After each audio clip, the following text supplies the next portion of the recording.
How the heart will beat for the heart of India, Madhya Pradesh. It votes today, and we have our in-house expert from Network 18, Pallavi Ghosh, joining us. She's been covering it very closely. Good morning, Pallavi. Tell us, which way will Madhya Pradesh tilt? Yes, morning. It's going to be a tough one, certainly for Shivraj because this is the fourth term he's going in for. And when I travel in Madhya Pradesh, what I did notice, Lata, were two things. One, of course, the farmers' distress. Now, that is something which is not overestimated. It is actually there on the ground. And the second, of course, is the youth. The youth of Madhya Pradesh are very aspirational, just as they are anywhere else. And they are not infused by ideas like name changing or Ram Mandir. So there are non-issues for them. And getting jobs, infrastructure facilities, that's certainly a huge problem in Madhya Pradesh. Now, if Shivraj is once again able to convey to people that, give me a fourth term and I'm going to change things, then of course there's nothing for him to worry about. But this is exactly what the Congress party is capitalizing on. I mean, we know Kamalnath as a commerce minister.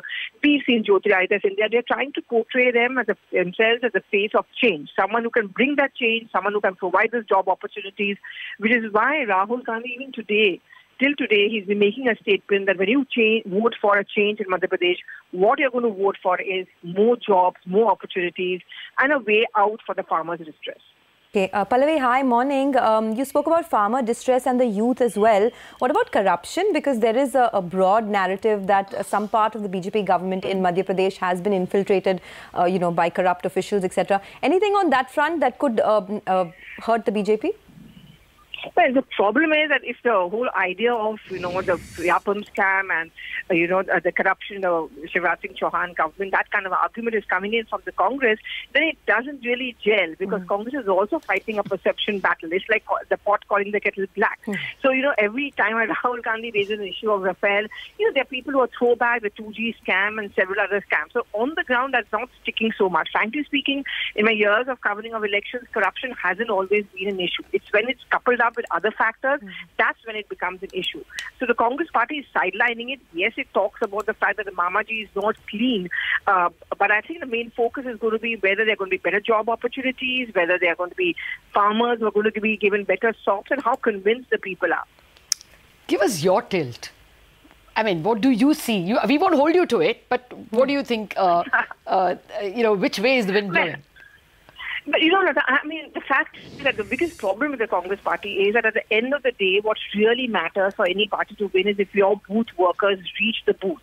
If they're able to get your voters, your supporters to come to the booth and vote for you. That's where the Congress party has often lost out, and that's where, the BJP really scores. And we've often been proved wrong, but I would still say that it's neck on neck. Okay. I wouldn't be surprised if the result goes either which way. Okay. And finally, Pallavi, do you get a sense that people will vote differently in the Lok Sabha, and therefore we shouldn't extrapolate this one?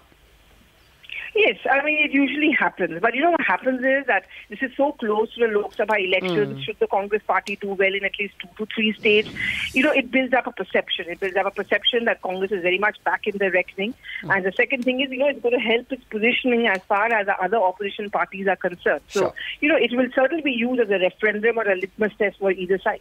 Okay, Pallavi, we'll have to leave it at that. Out of time, but I think we're going to touch base with you at several points through the day. Thank you very much for joining us.